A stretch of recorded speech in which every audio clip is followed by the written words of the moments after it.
My name is Justin Harpin, and here we are today on this lovely May 6th, 2010. Here we have with us today is Scott Hull, and we are going to interview him.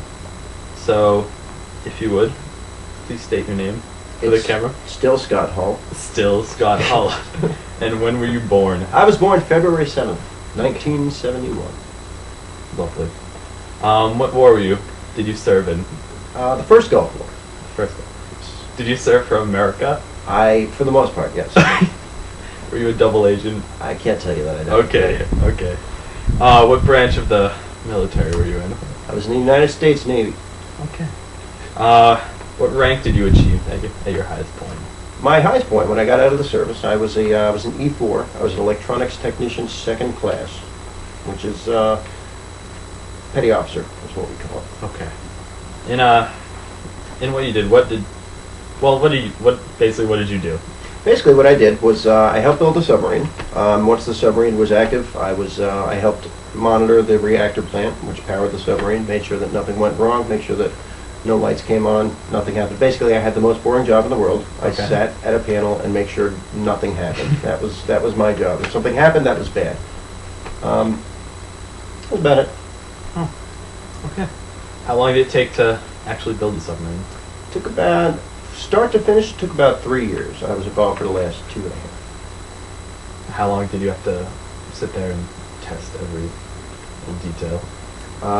We spent about 6 months of trials, practice afterwards, after the submarine was built, making sure that everything worked. But everything up to that point, while you're building it, you can test everything as it goes.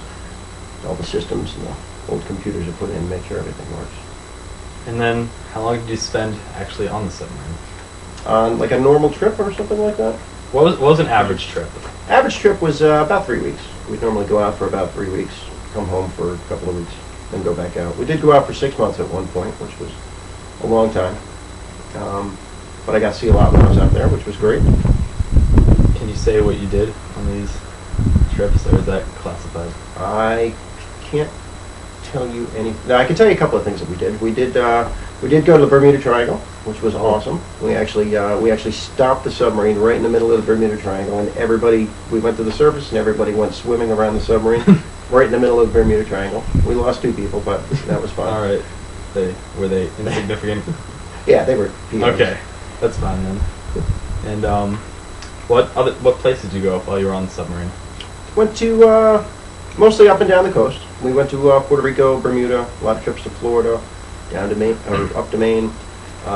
When we went on that 6-month cruise that I was talking about, we were actually over in the Middle East, in the Mediterranean Sea. So we made a lot of port calls there: Spain, France, Italy, Portugal, Gibraltar, Greece. 2 times went to Greece. And I forget where else. Oh, did you get to spend any time in the actual places? Not really too much, actually. That was one of the things that was really disappointing, because I joined the Navy, see the world, and you get to go to these places and stuck on the submarine. Get stuck on the submarine. Yeah. Especially in my job, there were only 3 of us on the entire submarine that were qualified to do it, so we'd get to leave for 1 day and then have to be back the next day. How much prior training did you need to do what you did? Needed 2 years of schooling. A lot of it was physics, math, science, just understanding how reactors work, how a submarine system works. And then there was a lot of training once you get on board, just to get qualified for everything. You're not allowed to just walk on and start running a reactor. You have to actually get qualified and get trained on it. You do? Yeah, it's surprising. Wow. That's they don't just toss you the keys when you walk in. So I was planning on doing it. There are keys, though, which is kind of cool. The keys? Like actual... You have to... Like in the movies where you gotta... Oh, okay. I thought there was just like one key. Yeah. Did you go to a college for your training, or did the military? Yeah, it was all military training. It was all on a military base. It was all classified. It was all top secret, so none of it all had to be in secure locations. Mm-hmm. Everything that actually happened on the submarine, for the most part, was also classified, so pretty much the training was, it counted towards college credit, but no one's allowed to know what it was. Where did you go to college after that? After that, that's actually how we ended up in Massachusetts. We moved up to Boston so that I could go to architecture school. Oh. Do you still work in architecture? I don't. Thank you for bringing that up. I'm sorry. It's all right. It's all part of the housing thing. It's Okay. I'm sorry. it's all right. Did you get any arms training? Yes, in the I military? got arms training. That was half the fun. Shotguns, M16, rifles, guns, pistols, guy. all kinds of stuff. Which I always thought was great because it's like like someone's going to break into a submarine. I mean, like we're underwater. It's a good thing we can shoot. They have pirates. That's right. Did you see Pirates of the Caribbean? I did see They can Pirates of the walk. Caribbean. They walked on the floor, on the We sea floor. actually saw them when we were in the You Bermuda did? Triangle. There were some. I was one I of think them. that's what. Was that again? But yeah. I might have been. You can't tell me. That's I can't classified tell you too. that. It was. Gotcha. How are conditions aboard the submarine? Very smelly. Oh, Well, you're trapped under the ocean in a steel tube for weeks at a time. It doesn't really. It's not a lot of Febreze.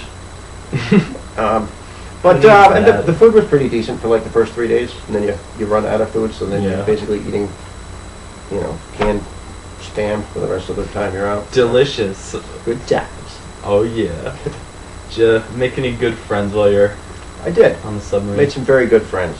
It's very when you're out there, you're in a situation like that. At the time, like I said, we were in the Gulf War, and it's being in a submarine, especially, you're at a point where anybody does anything wrong, and there's a chance that you're never coming home. So you develop a bond that you can't really don't get anywhere else, where your lives actually depend on each other. So you make a lot of really good friends really quick, and then you lose touch with them for years, and then you find them on Facebook and go, hey, Yeah. what'd you get married for?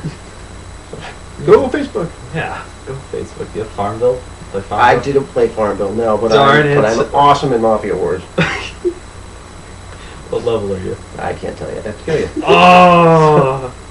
All right. Do you have any good stories, like any standout stories from your time on the submarine? Well, other than the Bermuda thing, which was kind of cool, we did stop at the equator. We went swimming at the equator too, which was kind of nice. There's actually a tradition that I can't tell you about, but when you cross over Okay. the equator, things happen. Oh. You don't want to know what they are, but things happen. Would you have to kill me? I would have to kill you. All right. We chased a Russian submarine for a while. That was kind of fun. Oh. At least I was told it was a Russian submarine. We didn't really know because we're in a submarine too. It's not like there's windows, but they were like, yeah, we think it's a Russian submarine. So. Oh. What if it was a little boy swimming? It could have been a little boy swimming. It could have been Chitty Chitty Bang Bang for all I know. We got a little off course. No idea. Oh. Did you ever fight anything in the submarine? Can you tell me if you ever fought anything on the submarine? I don't know. Shoot torpedoes. We did. Okay. We shoot. I can tell you about the ones we did for training exercises. Okay. I can't tell you about the ones that we did for wartime purposes because that's all classified. In 3 years, come back to me. I'll let you know. Okay. But we did shoot torpedoes and water slugs. We shot water slugs. Is that like underwater bullets? Yeah, pretty much. Oh. Okay. It sounds kind of A different water than you slug. would think. When I first heard it, everyone's like, "We're going to be shooting water slugs." I was like, "What the?" A water slug sounds delicious. It does. Okay. Well, I think that about wraps it up. Thank you for joining us today for this lovely interview. My pleasure. Thank you very much. You're welcome. Bye.